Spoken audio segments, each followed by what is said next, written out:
तो दोस्तों good morning, Radhe Radhe. आप लोग कैसे हैं? आई होप आप लोग बहुत अच्छे होंगे, स्वस्थ होंगे, मस्त होंगे। आर्या दुबे चैनल में सभी लोग का स्वागत है। निर्जला एकादशी की ढेर सारी शुभकामनाएं आप सभी लोगों को। तो देखिए दोस्तों, मैं निर्जला एकादशी की व्रत पूजा कैसे अपने घर में की हूँ, और मैं पानी का घड़ा कैसे, कब और कैसे दान करना चाहिए, क्या क्या चीज़ें दान करना चाहिए, ये सारी जानकारी आप लोगों को वीडियो में मिल जाएगी। और मैं अपने घर में ऐसे पूजा की हूँ अपने लड्डू गोपाल के साथ। तो दोस्तों आप लोग वीडियो में बने रहिएगा और ढेर सारा प्यार दीजिएगा। और आप लोग वीडियो को वॉच करके देखिएगा, स्किप करके बिल्कुल नहीं देखिएगा, क्योंकि आप लोगों के लाइक्स और सपोर्ट से ढेर सारी मुझे इतनी हिम्मत मिलती है कि मैं क्या बताऊँ। आप सिर्फ आप लोगों के एक लाइक और कमेंट से ही मुझे लगता है कि हाँ, कोई मेरा वीडियो देख रहा है। तो दोस्तों प्लीज़ आप लोग वीडियो को ढेर सारा प्यार दीजिए। और हर ब्लॉग में मैं आप लोगों से बोलती हूँ। तो आइए दोस्तों ये देखते हैं कि मैं अपने लड्डू गोपाल के साथ निर्जला एकादशी की पूजा मैं कैसे अपने घर पे की हूँ। और आप लोग वीडियो अगर अच्छी लगेगी तो आप लोग लाइक शेयर सब्सक्राइब करना बिल्कुल ना भूलिएगा। और कमेंट में राधे राधे, जय माता दी आप लोग ज़रूर लिखिएगा। तो देखिए दोस्तों, यहाँ पे देखिए दोस्तों, क्योंकि आप लोग को पता है, और निर्जला एकादशी का व्रत आप लोग करिए तो अपने व्रत रहिए, लेकिन अपने ठाकुर जी को, अपने लड्डू गोपाल को हम लोगों को व्रत नहीं रखना है। उनको कुछ ना कुछ हम लोगों को भोग लगाते रहना है। तो देखिए दोस्तों, सबसे पहले मैं एक लाल कपड़ा आसन बिछा ली हूँ। तो अगर आप लोग चाहिए तो चौकी भी लगाइए, बिना चौकी का भी आप लोग आसन कर सकते हैं। तो मैं लड्डू गोपाल का जो आसन है, मैं जहाँ डेली पूजा अपने ठाकुर जी का मैं करती हूँ, मैं वहीं करती की हूँ, मैं अलग से कहीं नहीं करती और हमेशा मैं करती हूँ। तो देखिए दोस्तों, आप लोग को पता है कि चावल का प्रयोग नहीं करना रहता है एकादशी में। तो देखिए, काला तिल हो या आपको सफ़ेद तिल हो, वो आप लोग आसन दीजिए। अपने ठाकुर जी के लिए आसन देना है, माता लक्ष्मी जी के, विष्णु भगवान के लिए आसन देना है, उसके गणेश भगवान को भी आसन काले तिल से ही दिया जाता है। तो देखिए दोस्तों, यहाँ पे मैं लक्ष्मी जी, विष्णु भगवान को आसन दे दी हूँ। उसके बाद से मैं गणेश भगवान को देखिए आसन दूंगी। आसन देने के बाद दोस्तों, पहले तो इन लोगों को क्या करना है, गंगा जल से स्नान करवाया जाता है।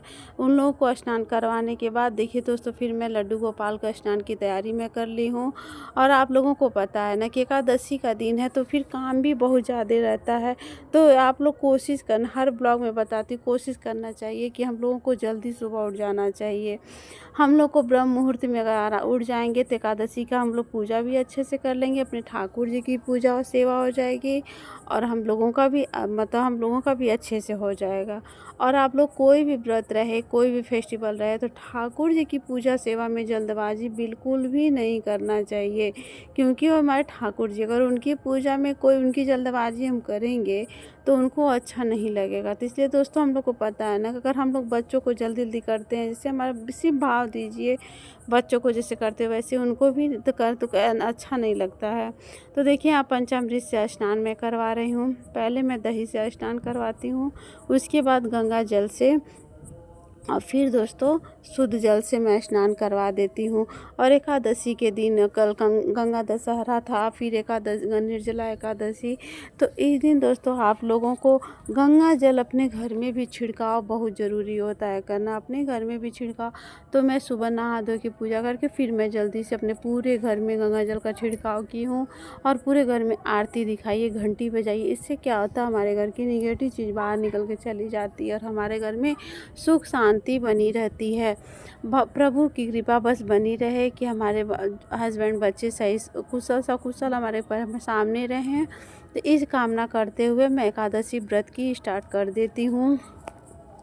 और क्योंकि आप लोग को पता है ना, गुरुवार था, गुरुवार के दिन घर में झाड़ू पोछा नहीं हुआ था, तो मैं बहुत जल्दी उठी हूँ। तो सब झाड़ू पोछा मैं की, फिर नहाई मैं, और मैं कपड़ा धुलना था, तो सिर्फ अपना कपड़ा मैं धुल के जल्दी से निकल आई, क्योंकि मुझे पूजा करना था। तो फिर देखिए, मैं ठाकुर जी की स्नान में, क्योंकि सबसे ज़्यादा ध्यान लगा रहता है कि मुझे पूजा का, मेरा टाइम पे पूजा अच्छे से हो जाए। और जब पूजा अच्छे से टाइम पे हो जाएगा तो और काम तो हो जाता है जल्दबाजी में, लेकिन हमने जब ठाकुर जी की पूजा सेवा और और मंदिर की पूजा सेवा जब हो जाती है तो मन को बहुत संतुष्टि मिलती है। और आप लोग को पता है दोस्तों कि एकादशी के दिन तुलसी जी नहीं तोड़ी जाती हैं। तो अगर आप लोग पहले से बृहस्पतिवार के दिन ही तुलसी जी तोड़ लीजिए। अगर नहीं तोड़े हैं तो पहले का जो है तो मतलब तुलसी जी 5 दिन तक बासी नहीं मानी जाती हैं, वो पवित्र हैं। तो उनको हम मतलब मैं तो भूल गई थी तोड़ना, लेकिन मेरे पास था तो मैं उसी से पूजा कर ली हूँ। और निर्जला एकादशी के दिन विष्णु भगवान को मंजरी चढ़ाना बहुत शुभ माना जाता है। और आप लोग को बताना है कि एकादशी के दिन हम लोग तुलसी जी में जल नहीं अर्पित करेंगे। हम लोग सिर्फ दीपक जलाएंगे, दीपक और धूप बत्ती जला देंगे। फिर शाम को हम लोग दीपदान करेंगे तुलसी माता के स्थान पे। तो देखिए दोस्तों, यहाँ लड्डू गोपाल भी स्नान कर लिए, इनको भी मैं आसन दे दी हूँ, आसन ग्रहण करा दी हूँ। उसके बाद दोस्तों देखिए, फिर इन लोगों को वस्त्र रूपी कलावा मैं अर्पित करूँगी, चंदन सेवा करूँगी, रोली सेवा करूँगी। मतलब सरल विधि, कोई मैं बहुत ज़्यादा वो नहीं की हूँ।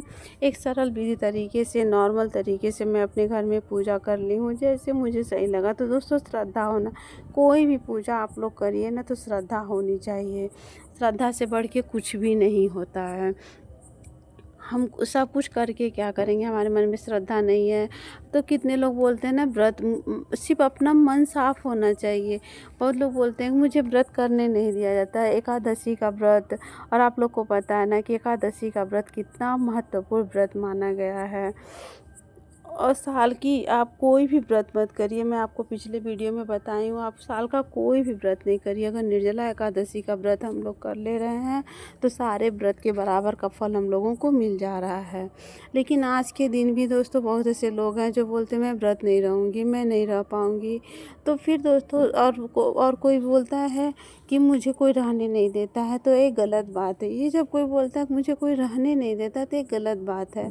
क्योंकि दोस्तों कोई किसी के मन में नहीं बैठा रहता है। मान लीजिए मैं बोली आपका तबीयत नहीं ठीक है तो आप व्रत मत करिए, तो आपका श्रद्धा होना चाहिए कि नहीं मैं व्रत करूँगी, आपकी शक्ति होनी चाहिए कि मैं व्रत करूँगी। किसी के बोलने से कोई फ़र्क नहीं पड़ता है। तो देखिए यहाँ पे लड्डू गोपाल को भी इत्र सेवा में दे दी। और आप लोग अगर वस्त्र रूपी का लावा अर्पित कर रहे हैं तो उसको भी आप लोग इत्र लगा के ही अर्पित करें। उसके बाद से देखिए मैं फिर गणेश जी को मैं वस्त्र रूपी का लावा अर्पित करूँगी। और दोस्तों आप लोग को पता है ना कि एकादशी, तो मैं कोशिश की कि मेरा जल्दी जल्दी पूजा हो जाए, बच्चे भी मंदिर में आ जाए। तो मेरी मतलब हस्बैंड को टाइम नहीं मिल पाता, वो मतलब। और फिर मैं अगर सच बताऊं तो वो बाहर पूजा कर लेंगे, तीर्थ यात्रों पे हो जाएंगे, लेकिन घर में वो पूजा करना नहीं चाहते। सच में मेरे हस्बैंड घर में पूजा बिल्कुल भी नहीं करना चाहते हैं। बहुत बहुत ही अलग स्वभाव के हैं। मैं भगवान से प्रार्थना करती हूँ, भगवान क्यों ऐसा होता है।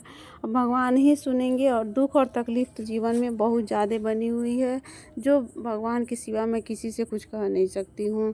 तो देखिए यहाँ पे देखिए फिर मैं एक घड़ा दान में देना है। तो दान में आप लोग तो बहुत स्वास्तिक बना देते हैं, लेकिन जैसे अगर हम पूजा करेंगे तो उसको बिना चंदन बिना तिलक से तो हम लोग पूजा कर नहीं सकते हैं, क्योंकि हमको दान में देना। तो हम एक घड़ा में दान में दे दूँगी। तो घड़े को भी खाली नहीं दान दिया जाता। तो देखिए इसको भी मैं कलावा उसको मतलब कर दी हूँ, कलावा भी अर्पित कर दी हूँ।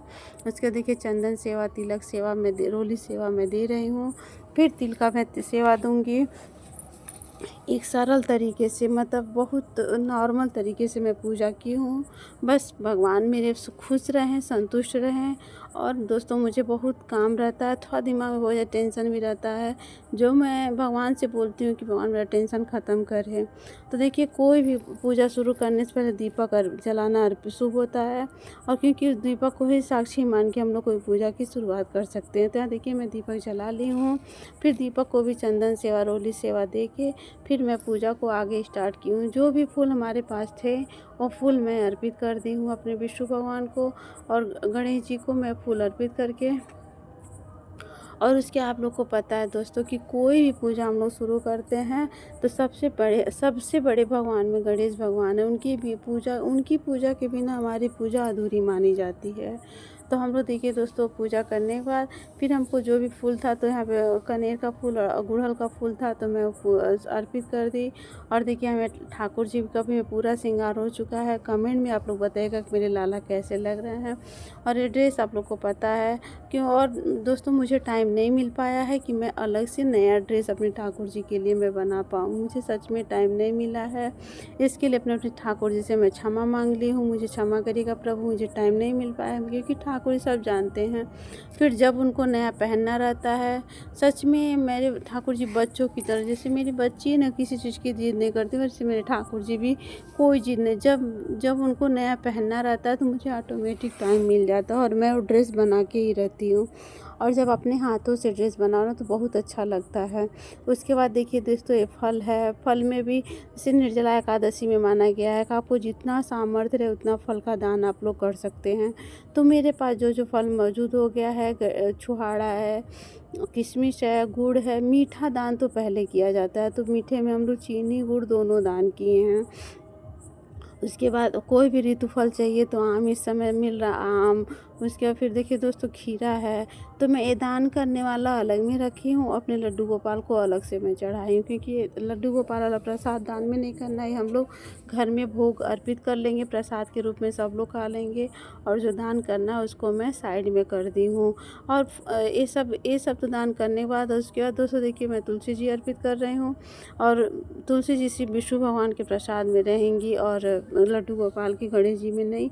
इसलिए उनको देखिए मैं किनारे रखी हूँ, उनका भोग उनका पानी में साइड में रखी हूँ जल, और इसके और सबका मैं अलग रखी हूँ दोस्तों। और आज के दिन ये सब दान करने बाद दोस्तों सब लोग बोलते हैं कि जल दान नहीं करना चाहिए, लेकिन हम लोगों के यहाँ ऐसा नहीं माना गया है। उसके बाद देखिए सारा श्रृंगार का सामान है, साड़ी, चूड़ी, सिंदूर, बिंदी, सब कुछ सारा दान, मतलब मुझे सब दान करना है। फिर देखिए हाथ वाला पंखा भी मेरे पास है, ये सब दान कर देना है। दान करने के बाद और सबसे लास्ट में दोस्तों छू के ये सब दान छू लेना है, हाथ से सब छू के। फिर उसके बाद दोस्तों दक्षिणा ज़रूर रखा है, क्योंकि कोई भी चीज़ दान करने से पहले दक्षिणा ज़रूर रखनी चाहिए। तो देखिए यहाँ पे सब कुछ मेरी पूजा संपूर्ण हो गई, संपूर्ण हो चुकी है। तो क्षमा याचना मैं कर लूँगी प्रभु से कि प्रभु अगर पूजा में कोई गलती मुझसे हुई है तो मुझे माफ़ करिएगा, मेरी गलती को क्षमा करिएगा आप लोग। तो देखिए यहाँ पे मेरी पूजा संपूर्ण हो चुकी है और मुझे बहुत अच्छा लगा पूजा करना, क्योंकि जानते दोस्तों ना प्यास भी बिना पानी का व्रत रहना था, तो थोड़ा सा आप लोग समझ सकते हैं। तो ऐसे करते करते बहुत लोग बोले प्यास लगी है तो आप लोग पूजा करके छू कर दान करके फिर आप लोग पानी पी सकते हैं। मतलब जितनी शक्ति है उतनी भक्ति है, जान नहीं देना है कि मुझे निर्जला व्रत रहना ही रहना है। तो सब कुछ मैं छू के यहाँ पे दान कर दी हूँ। अभी फिर मैं दोबारा भी मैं सोची मुझसे कहीं गलती ना होगा तो मैं छू ली हूँ। उसके बाद दोस्तों देखिए ये सब फल सब कुछ है, यही सब मुझे दान में करना है। मिलती हूँ नेक्स्ट वीडियो में।